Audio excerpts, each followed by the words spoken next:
네, 정치권 소식 짚어보는 아침의 맞수 시간입니다. 김상일 전 민주당 부대변인, 최병묵 정치평론가 나오셨습니다. 안녕하세요. 안녕하십니까. 전해드린 대로 어제 법사위 국감에선 조희대 대법원장의 증언 여부를 놓고 여야가 강하게 충돌했습니다. 영상으로 보겠습니다.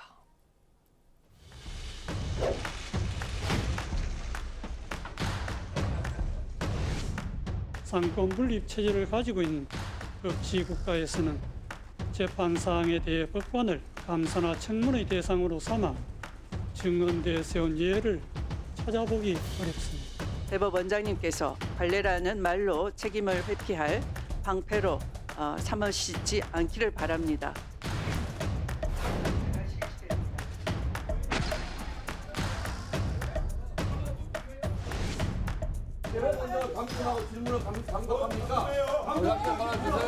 조희대 대법원장 답변하세요.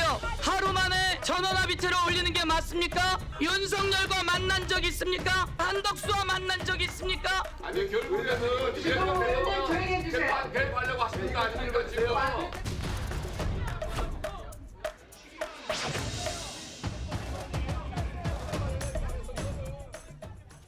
그간 대법원 국감에선 대법원장이 인사말을 한 뒤에 이석을 하고 법원 행정처장이 법원 사무와 관련한 답변을 하는 게 일반적이었습니다. 그런데 어제 국회에선 추미애 법사위원장이 대법원장의 이석을 막고 대법원장이 계속 중인 재판과 관련해서 여당의 질의와 질타를 강하게 받았습니다.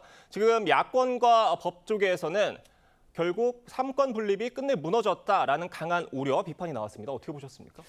대법원장이 국회에서 국정감사 기간에 인사말만 하고 이석했다가 나중에 마무리 인사말을 하는 거는 그 우리나라가 대한민국이 건국된 이래 지금까지 사실은 처음부터 그랬던 건 아니에요. 예. 처음에는 이런저런 시행착오를 겪었죠. 예. 그러다가 이제 적어도 1960년대부터는 확립된 관행으로 자리 잡았어요.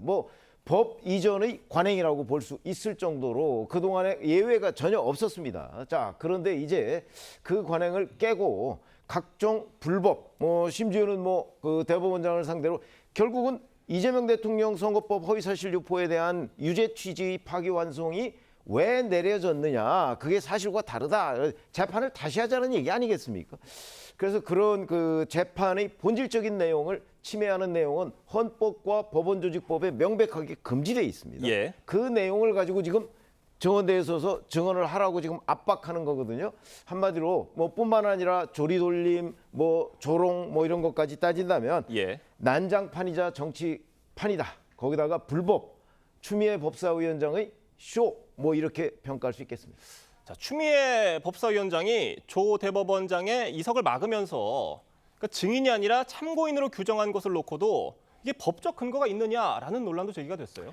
법적 근거가 없을 뿐더러 법적으로 위반되는 거죠. 예. 왜냐하면 증인과 참고인을 채택할 때는 국회의 결의가 필요합니다. 예. 그런데 이거는 결의가 없이 증인으로 불러놓고 그 자리에서 즉각 증인이 아니고 참고인입니다. 그러니까 선서를 안 하니까 예. 참고인입니다. 이렇게 자기 임의로 아무런 국회 의결 없이 한 거는 위법행위다. 이렇게 볼 수 있겠습니다. 그러니까 증인 선서를 안 하면 증인이 아닌 것이지 그게 네. 참고인으로 전환되는 것인가 하는 문제이거든요. 어떻게 보세요? 일단 조희대 대법원장은 기관 증인이에요. 예. 증인이죠. 증인의 신분이 참고인으로 전환되기는 어렵고요. 일단은 선서를 하기 전이니까 예. 증인의 신분이 되지 않았다라는 차원에서 참고인이다 이렇게 얘기한 것 같습니다. 어쨌든 제가 볼 때 기관 증인이라 함은 기관과 관련된, 기관이라는 게 뭐예요? 제도잖아요. 제도와 역할에 관한 것을 물어보는 것이 기관 증인인 것이고요. 그리고 서영고 의원이 질문한 윤석열과 만난 적이 있습니까? 한덕수와 만난 적이 있습니까? 이런 것들은 사실은 기관 증인으로 질의할 것은 아니기 때문에 일반 증인으로 해야 되는데, 지난 청문회에서 조희대 예. 대법원장이 일반 증인으로서 나오지를 않았잖아요. 않았기 때문에 이런 방법을 동원한 것인데, 좀 답답함이 있더라도 예. 국민들 입장에서는 어쨌든 힘을 절제해 가면서 제도에 맞춰서 사용하는 모습이 보다 여당스럽다라고 느끼지 않을까라는 부분에서 조금 더 한번 고려해 볼 부분이 존재하지 않나 싶습니다. 네, 조희대 대법원장은 의원들의 질의에 묵묵부답으로 대응을 하다가 국감이 끝나기 직전에 마무리 발언에서 이 대선 개입 의혹에 대한 입장을 밝혔습니다. 목소리 들어보겠습니다. 언급된 사람들과 일절 사적인 만남을 가지거나 해당 사건에 대한 대화나 언급을 한 사실이 없었다는 점을 다시 한번 분명하게 말씀드립니다. 신속한 심리와 판결 선고의 배경에 관하여 불신이 있는 것 같아 안타까운 마음입니다. 개인적으로는 이와 관련된 불신을 해소하고 싶은 마음이 간절하기도 합니다. 그러니까 조희대 대법원장이 한덕수 전 총리 회동서를 거듭 부인을 했고요. 이 판결 전에 이재명 대통령 사건에 대한 사적 만남이나 대화가 없었다 이렇게 일축을 한 건데 마무리 발언에서 이 얘기를 한 겁니다. 어떻게 들으셨습니까? 아니 지금까지 이런 입장은 여전히 얘기를 했죠. 예. 그런데도 민주당에서 특히 서영교 의원 같은 경우는 아무런 근거 없이 한덕수 전 국무총리와의 회동서를 지금 얘기를 하고 있잖아요. 그러니까 아무리 부인해도 지금 그 답변을 하라 그러면 답변을 해도 또 답변을 하라고 얘기를 하거든요. 예. 그래서 저런 것들이 전형적인 저는 정치적 도발이라고 봅니다. 그래도 조희대 대법원 왜냐하면 만났다 그러면 그 만났다는 걸 그 의혹을 제기하는 쪽에서 증명을 해야 되는 거 아닌가요? 안 만난 사람이 안 만난 걸 어떻게 증명을 합니까? 그런 이 말도 안 되는 주장을 가지고 국회라는 공론의 장을 저는 오염시켰다고 생각을 합니다. 그러니까 근거가 불분명한 그 제보라는 이름으로 공개된 녹취 그 의혹에 대해서 대법원장이 국회에 나와서 재차 그 부인을 하게 된 그 상황에 대해서 좀 지적을 해 주신 거거든요. 지금 국감이 있었던 어제 대법원에서도 대선 개입 의혹에 대한 공식 입장을 이례적으로 내놨습니다. 네. 그러니까 1, 2심이 지연되면서 사법 불신이 커진 상황이었기 때문에 네. 신속한 절차 진행이 필요하다라고 판단한 것이라고 밝혔어요. 어떻게 들으셨어요? 근데 이것은 뭐 재판부 입장에서는 자기들끼리 이해가 될 수는 있어요. 예. 그렇지만 재판부는요, 본인들의 재판이나 재판 과정이 국민들에게 공정하게 이루어지고 있는가라는 느낌, 신뢰를 줘야 되는데 그런 부분에서는 사실상 문제가 있었던 거는 저도 맞다고 보거든요. 그러면은 왜 국민들에게 이렇게 불신을 자초하면서까지 이례적이거나 내지는 과거의 일관성을 깨면서까지 속도를 냈다고 느껴지게 만들었는가라는 질문에는 너무 형식적인 답변이다. 이것이 뭐 어떤 고민이 있었고 하는 것들에 대해서 좀 더 일관성 있게 예. 답변할 필요가 있다. 그리고 그런 일관성이 깨졌다라고 국민들이 느낀다면 그 부분에 대해서는 잘못을 인정하는 게 맞다. 이런 생각이 좀 듭니다. 자, 어제 국정감사장에서는 조희대 대법원장을 향한 친일 공세까지 등장을 했습니다. 무소속 최혁진 의원 발언 들어보겠습니다. 윤석열이 조희대 대법원장을 임명한 것은 대한민국의 대법원을 일본의 대법원으로 만들려는 전략적 선택이었다고 저는 생각합니다. 일본의 입맛에 맞는 인물을 대법원장으로 추천한 것입니다. 시민들이 인터넷에 이런 걸 올리고 있습니다. 사법부가 자정을 해야 됩니다. 대법원장이 네, 정리해 주십시오. 저게 어제 국회 법사위 국감에서 벌어진 일입니다. 추미애 법사위원조차 좀 발언을 마무리해달라라는 식으로 얘기를 했는데 어떻게 들으셨어요? 참 보기에 민망하죠. 예. 자 우선 근거가 있으면 저는 저런 의혹을 제기할 수 있다고 봅니다. 예. 그러나 저게 무슨 근거가 있는 거죠? 저것도 이제 또 제보 이렇게 얘기하지만 누가 무슨 제보를 했다는 건가요? 그 윤석열 그 전 대통령의 장모가 뭐 조희대 대법원장을 추천했다는 제보를 받았다는데 글쎄요, 그걸 어디서 제보받았을까요? 뭐 윤석열 전 대통령한테 제보받았나요? 도대체가 말이 안 되고 이 아무리 끌어다 쓰려도 끌어다 쓸 수 없는 상황을 가지고서 지금 팻말까지 인터넷 공간에서 돌아다니는 정체불명의 팻말까지 들고서 저런 걸 얘기하는 거는 그야말로 의원의 수준을 의심케 하는 행동이다. 저는 예. 그렇게 보고요. 최혁진 의원은 아시다시피 민주당 위성 비례정당으로 들어왔던 의원 아닙니까? 예. 그걸 찍었던 그 민주당 지지층이 정말 부끄러워해야 될 국회의원이다 이렇게 생각합니다. 그러니까 최혁진 의원이 저희가 잘 아는 그 조희대 회동설, 그 문제가 된 조희대 회동설의 관련 녹취를 서영교 의원에게 전달한 그 의원이잖아요. 그 내용까지 전달한. 이번에도 같은 제보를 받았다면서 저 얘기를 꺼낸 거고요. 네. 국민의힘에서는 근거 없는 음모론이다 이렇게 강하게 비판을 했습니다. 어떻게 보셨어요? 힘에는 책임이 따르죠. 그 힘을 쓰려면 그만큼 책임을 져야 되는 겁니다. 일반 국민들이 저런 걸 인터넷에 하는 것도 예. 책임이 있지만 그 책임은요, 국회의원이 문제를 제기하는 책임에 비해서는 굉장히 작은 겁니다. 미미한 겁니다. 근데 국회의원은 국민들을 대표하고 거기에 권한과 힘이 주어집니다. 그런데 그 권한과 힘이 주어지는 상황에서 저런 문제를 제기한다? 그만큼의 입증 책임을 져야 되는데 그런 입증 책임이 비례하는 주장은 아니다라는 생각이 들고요. 더더군다나 한 국가의 대법원장입니다. 어쨌든 뭐 본인이 인정을 하든 안 하든 지금 제도적으로 대법원장이에요.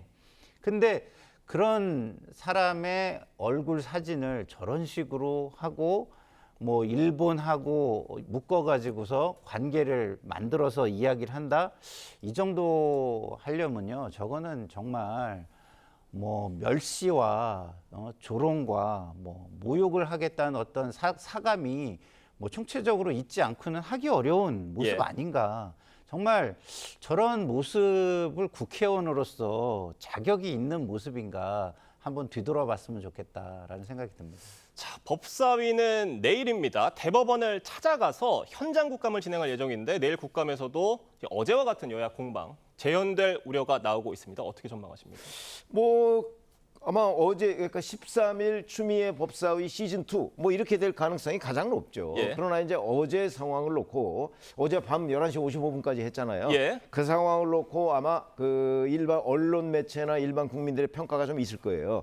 그 평가를 아무리 추미애 법사위원장이라도 완전히 무시하기는 좀 어렵지 않을까 싶은 생각도 있고요. 예. 그래서 아마 그 평가를 바탕으로 내일 그 법사위를 할 텐데 또 똑같은 장면이 연출될 거는 맞습니다. 왜? 지금 법사위에 유난히 내년 지방선거에 뭐 어디에 출마하겠다 뭐 이렇게 목표로 노리고 있는 사람들이 많아요. 여기에서 뭔가 그 언론에 좀 그 이름이라도 하나 내려고 하는 사람들이 굉장히 많거든요. 예. 그 욕구가 너무 강한 나머지 본인들의 지금 과속을 전혀 느끼지 못하고 있을 가능성도 있기 때문에 시즌2 어제의 복사판이 될 가능성이 대단히 높다 이렇게 봅니다. 참 안타까운 전망인데 참 이번 국감을 놓고 조이대 김현지 국감이라는 말도 나오고 있습니다. 그리고 야당이 강하게 출석을 요구하고 있는 김현지 부속실장 불출석 가닥으로 좀 잡히고 있다고 합니다. 그러니까 당초 대통령실에서는 100% 출석할 거다. 물론 조건이 달리긴 했었습니다만 어떻게 된 겁니까? 저는요, 예. 이거는 지금 사회적인 갈등이 굉장히 커지는 상황에서 예. 갈등을 더 촉발시키는 일을 관행을 깨가면서 할 필요가 없다라고 저는 봅니다. 저는 조희대 대법원장이 인사말하고 이석하는 것도 저는 관례를 깨고 거기 앉혀놓는 게 맞지 않다고 생각해요. 예. 근데 같은 일관적인 잣대를 들이대면은요, 자, 김현지 부속실장도 기관 증인이에요. 그럼 그 기관의 그 역할, 그 제도에 대한 질문을 하기 위해서 국감을 하는 것입니다. 예. 그렇지 않으려면 일반 증인이나 청문회, 김현지 청문회를 만들어가지고 그걸 진행해야 돼요. 그러려면 그만큼의 입증 책임이 주어지는 겁니다. 그러면 김현지 부속실장이 개인적으로 위법, 불법을 했다는 증거를 충분한 입증을 보여주면서 나와라. 일반 증인으로 나와라. 이렇게 얘기해야 되는 거 아닙니까? 그게 아니라면 기관 증인으로서는 그동안의 관례에 맞게 불출석을 용인해 주는 게 맞죠. 예. 알겠습니다. 저희가 이 소식도 좀 짚어보겠습니다. 양평군 공무원 사망 사건을 두고 후폭풍이 이어지고 있습니다. 이미 공개된 자필 메모 외에 고인이 지인에게 특검의 강압 수사를 토로한 통화 녹취가 있는 것으로 전해졌는데 특검의 회유와 압박이 있었다는 취지의 내용이 담겼다고 합니다. 이게 만약 사실이라면 파장이 만만치 않을 것 같은데 특검이 이 강압 수사 의혹 어떻게 잘 헤쳐나갈 수 있을 것으로 보십니까? 글쎄 특검은 지금 전면적으로 부인하고 있죠. 예. 그런데 지금 나온 게 자필 메모가 있고요. 그다음에 유서라고 하는 것이 있습니다. 예. 지금 경찰이 입수해서 유족들한테 보여줬다는 거 아니겠습니까? 거기다가 만약 지금 말씀하신 녹취까지 있다고 한다면 세 가지의 증거가 있는 거예요. 이 사람이 그 특검의 조사를 받고 나서 그 특검의 강압 수사에 대해서 본인이 견디기 어려웠다면 그리고 그런 걸 주변에 토로하고 메모로 남겼다면 저는 이게 특검의 주장보다는 훨씬 더 사실에 부합할 가능성이 높다고 봅니다. 그렇기 때문에 이 부분은 뭐 특검이 뭐 어떻게 해명한다고 될 일이 아니고요. 예. 그 고인이 남긴 유서, 자필 메모, 녹취야 뭐 더욱더 부정할 수가 없겠죠. 예. 본인의 육성이 들어가 있으니까 이런 부분에 대한 제3의 검증이 필요해서 때로는 수사가 필요하지 않을까 하는 생각도 합니다. 자, 고인의 유서 말씀을 해주셨는데 유서를 유족에게 공개하지 않았다라는 주장도 제기가 됐었습니다. 논란이 일고 나니까 경찰이 유족에게 유서를 열람을 했고 사본도 좀 뒤늦게 줬다라는 입장을 밝혔는데, 그러니까 이 유서가 A4 용지 20여 장 분량이라고 하고 내용은 아직까지 구체적으로는 알려지지 않고 있습니다만 그 사전에 알려진 메모와 내용이 뭐 비슷하다라는 언론 보도도 있습니다. 어떻게 보세요? 저는요, 이게 사실은 정쟁으로 번지지 않기를 저는 개인적으로 바랍니다. 왜냐하면 진실이 굉장히 유족들에게는 중요할 거고요. 예. 국민들에게도 이런 것들이 제대로 처리되는 모습을 보여주는 게 가장 중요할 거라고 생각해요. 근데 이미 이게 정쟁의 하나의 요인이 지금 돼버렸어요. 예. 그렇다고 한다면 이 사회적인 파장을 지금 감안해서 이것을 판단을 해봐야 되잖아요. 그러면 굉장히 객관적이고 이게 모든 사람에게 어느 정도 뭐랄까 신뢰를 줄 수 있는 어떤 제3의 어떤 기구 뭐 이런 것들을 좀 구성해가지고 이런 것들을 좀 조사하고 검증해서 국민에게 발표하는 어떤 과정이 필요하지 않을까 이런 생각이 듭니다. 그러니까 말씀해주신 그 어떤 조사할 필요성에 대해서 지금 말씀을 해주셨는데 특검팀이 조사 과정 전체를 좀 들여다보겠다라고 하면서 내부 감찰을 얘기를 했습니다. 그러니까 어떤 특검이 스스로 자신들의 문제에 대해서 어떤 외부 기관이 아니라 스스로 감찰을 하겠다고 얘기를 했는데 이 부분은 어떻게 보십니까? 아니 특검은 자 강압수사가 없었다고 그 입장을 이미 발표를 했어요. 예. 자 그런데 특검에는 감찰 조직이 없어요. 지금 그 김성희 평론가도 말씀하셨지만 이건 하려고 하면 특검이 아닌 제3위 기관에서 해야 돼요. 예. 그런데 특검은 감찰 조직도 없고 자기네들이 들여다보겠다는 거예요. 근데 자기네들의 입장은 강압수사가 없다예요. 그럼 결론이 뭐죠? 없다로 결론이 나오겠죠. 예. 그러니까 자꾸 눈속임 하려고 하지 말고 이렇게 눈속임 하려면 의혹이 더 커진다. 저는 이렇게 판단을 하고요. 정말 그 본인들이 떳떳하다고 생각을 한다면 제3의 정말 중립적인 여야가 합의하거나 아니면 뭐 다른 중립적인 그런 그 사람으로부터 또는 그런 조직으로부터 그 이 부분에 관한 정밀한 감찰을 받아야 된다. 그렇지 않으면 자기들이 지금 스스로 셀프 감사를 하겠다는 거 아닙니까? 그걸 믿을 사람은 별로 없을 것이다 이렇게 생각합니다. 그러니까 특검의 수사를 받던 공무원이 사망을 한 상황이잖아요. 관련한 메모와 지금 유서도 나온 상황이고 좀 어떤 그 사망의 원인을 제공한 것일 수 있는 기관이 네. 이 사태의 원인에 대해서 스스로 판단을 해보겠다라는 겁니다. 어떻게 보십니까? 스스로 조사를 한다는 것은 맞지 않고요. 예. 특검이 할 수 있는 것은 본인들의 주장에 대한 입증 자료나 입증할 수 있는 것들을 정황을 더 구체적으로 밝혀주면 되는 것이라고 봅니다. 그런데 그런 입증 자료가 충분하지 못해서 또 국민적인 의혹이 있는 예. 상황이 계속된다면 그것은 제가 볼 때는 양쪽이 그래도 신뢰할 수 있는 사람들로 구성된 내지는 기관으로 하여금 그 조사를 하게 하는 것이 맞겠다. 왜냐하면 이것이 사회적인 갈등을 엄청 키우고 있기 때문이죠. 그 갈등을 없애기 위한 방안은 그런 것이 돼야 한다라는 생각이 듭니다. 자, 국민의힘에선 상복을 입고 국회 분향소를 차리는 등 공세 수위를 높이고 있습니다. 민주당은 야당이 비극을 정쟁의 소재로 삼고 있다고 비판하고 있는데 양측 입장 들어보겠습니다. 특검의 수사 과정에서 반인권적인 불법 수사 행위가 없었는지 면밀히 따져보고 상응한 책임을 물어야 합니다. 특검을 또 특검한다는 것은 상식적으로 안 맞는 얘기다. 또 아직 가혹 수사가 있었다라는 실마리가 없는데 그걸 논의하기는 너무 빠른 거 아니냐. 그러니까 국민의힘은 이번 사태에 대한 특검의 책임을 강하게 묻겠다는 건데 지금 네. 민주당에서는 특검을 특검하겠다는 거 상식적으로 맞지 않는다라는 반응을 보였습니다. 민주당 반응은 어떻게 그러면 들으십니까? 특검은 아무리 불법 행위를 해도 누구도 견제할 수 없는 기관인가요? 그렇지는 않죠. 민주주의에 그런 거 없습니다. 그리고 지금 문진석 의원 뭐 근거가 없다고 얘기하는데 왜 근거가 없습니까? 지금까지 얘기한 거 있지 않습니까? 예. 그 극단적 선택을 한 공무원 출신의 그 면장 그분이 바로 그 자필 메모 녹취 그다음에 유서까지 남겼습니다. 예. 그게 저는 충분한 근거가 될 수 있다고 보고요. 그 유서 저 자필 메모에 보면 강압 수사를 한 당사자의 실명까지 나옵니다. 그렇게 그 상세하게 그 본인의 강압 수사의 실상을 예. 폭로한 경우도 저는 매우 드문 사례라고 보기 때문에 이걸 조사할 필요성은 충분하다고 보고요. 그러려면 지금 특검이 자체 조사하는 건 말이 안 되는 거죠. 적어도 국민적 신뢰를 얻고자 한다면 그러면 제3의 중립적인 기관이 조사를 해야 된다고 생각합니다. 그러니까 특검에 대한 특검법 발의를 민주당에서는 국민의힘의 정치 공세다라고 규정을 했는데 이 규정은 어떻게 보십니까? 글쎄요, 정치 공세가 저는 강하다고 봅니다. 예. 일단은 그런데 만약 유족이 그것을 원하는 상황이 분명하게 확인이 된다면 예. 민주당도 그 정쟁임에도 불구하고 어느 정도 유족을 만족시켜 줄 수 있는 방안을 찾는 노력을 하는 것은 필요하겠다 이런 생각이 듭니다.